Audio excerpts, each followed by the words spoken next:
വലിയ കൂട്ടമായിട്ടുള്ള ആൾക്കാരുടെ കൂടെ എന്നെ എവിടെയെങ്കിലും കണ്ടുണ്ടോ? ഞാൻ ഒറ്റയ്ക്കല്ലേ നടക്കണം കണ്ടേക്കണേ. എൻ്റെ കൂടെ എവിടെ ലോബിയാ? ഞാൻ എന്ത് കാര്യത്തിനും നാദർശയ്ക്ക് ഞാൻ അപൂർവമായിട്ടൊക്കെയാണ് ഒരുമിച്ച് യാത്ര ചെയ്യുന്നത്.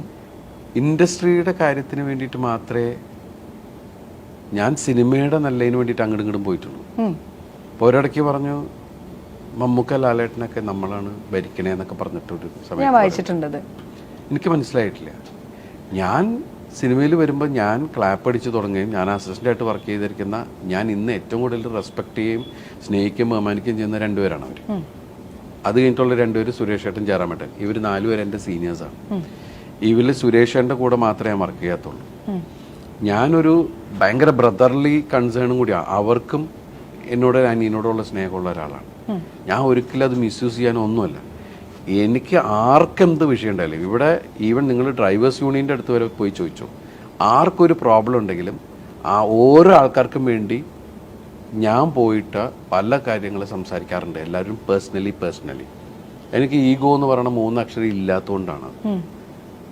അത് ഈവൻ 2020 പോലും എനിക്ക് ചെയ്യാൻ പറ്റിയത് ആ 3 അക്ഷരം എൻ്റെ കൂടെ ഇല്ലാത്തതുകൊണ്ടാണ്. അത് ബിക്കോസ് ഓഫ് ഇപ്പം നമ്മൾ സംസാരിക്കുന്ന ലവിനെ കുറിച്ചാണ്. ആ ലവ് ഫാക്ടർ അവിടെ ഉള്ളതുകൊണ്ടാണ്. അവർ രണ്ടുപേരും അറിയാതെ മലയാള സിനിമയിൽ ദിലീപ് ഒരു കാര്യം ചെയ്യാൻ പോയിട്ടില്ല. ഞാൻ എന്ത് ചെയ്താലും അത് ഈ പറയുന്ന ആൾക്കാർക്ക് അറിയാം. ഇപ്പോഴും ഞാൻ അവരോട് വിളിച്ച് സംസാരിച്ച് എന്ത് വിഷയത്തിനാണെങ്കിലും ഇപ്പം ഈ തിയേറ്റർ അസോസിയേഷൻ്റെ ചെയർമാനും പ്രസിഡൻ്റ് ആവാൻ കാരണം തന്നെ മറ്റുള്ള എല്ലാവരുമാണ്. എന്നെ സംബന്ധിച്ച് എൻ്റെ പേഴ്സണൽ എല്ലാ പരിപാടികളും മാറ്റി വെച്ചിട്ട് ഞാൻ ഇതിനൊക്കെ പോയിക്കണം. 5 പൈസയുടെ വരുമാനം എനിക്കില്ല. ശത്രുത ഉണ്ടാവുക എല്ലാവരും വരിക്കണം. ഞാനാണ് സംസാരിക്കുന്നത്. എൻ്റെ പിന്നിൽ സംസാരിക്കുന്നത് എന്നെ പറഞ്ഞു വിടുന്ന വേറെ ആൾക്കാരാണ്. ഞാൻ സിനിമയുടെ നല്ലതിന് പോയി മാത്രമേ നിന്നിട്ടുള്ളൂ. എൻ്റെ സ്വാർത്ഥലാഭത്തിന് വേണ്ടി ഒരു പരിപാടിക്ക് ഞാൻ നിന്നിട്ടില്ല. എനിക്ക് ധൈര്യമായിട്ട് പറയാം.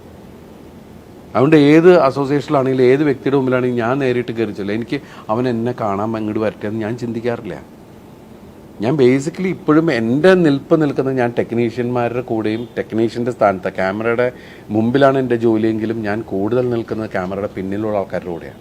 കാരണം ഞാൻ അവിടെ നിന്ന് വന്ന ആളാണ്. ഞാൻ ശരിക്കും പറഞ്ഞാൽ ഏകദേശം 10 സിനിമ ചെയ്തു. അതായത് 3-5 വർഷം ഞാൻ അവരുടെ കൂട്ടത്തിൽ യൂണിറ്റ് വണ്ടിയുടെ ഉച്ചയ്ക്ക് നമ്മൾ ഭക്ഷണം കഴിച്ച് നേരെ പോയി യൂണിറ്റ് വണ്ടിയുടെ അടിയിൽ കിടന്നുറങ്ങിയിരുന്ന ഒരാളാണ്. കാരണം വെച്ചാൽ നമ്മുടെ ടീം അതാണ്. കാരണം ആരും പെട്ടെന്ന് അവിടെ അന്വേഷിക്കാതിരിക്കാൻ പറ്റി ഇവരുടെ കൂട്ടത്തിൽ അന്വേഷിക്കില്ല ഇത് പറയുന്ന പോലെ. അങ്ങനത്തെ ആ റീച്ച് തന്നെ ഇപ്പോഴും കിടക്കുന്ന ഒരാളാണ് നമ്മൾ. ആ ബന്ധങ്ങളും കാര്യങ്ങളൊക്കെ അങ്ങനെ തന്നെയുള്ള ആൾക്കാരാണ്. ചായ കൊണ്ടുവരുന്ന ആൾക്കാരാണ്. അവരൊക്കെ ആയിട്ടുള്ള പഴയ ബന്ധങ്ങൾ അങ്ങനെ തന്നെയാണ്. അതിൽ കുറേ ആൾക്കാർ പോയി ഇപ്പോഴും. പക്ഷെ നമ്മുടെ വർഗസ്നേഹം എന്ന് പറയുന്നത് കൂടുതൽ ഇവിടെ തന്നെയാണ്. നമ്മൾ നമ്മുടെ എൽഡേഴ്സിനായാലും ആരോടാണെങ്കിലും നമ്മൾ വിട്ട് സംസാരിച്ചതാവണോ അത് സ്നേഹത്തിൻ്റെ പുറത്തുള്ളതാണ്. ഇപ്പം ഞാൻ പറയട്ടെ, ഒരാവശ്യമില്ലാതെ ഇപ്പം ശരിക്കും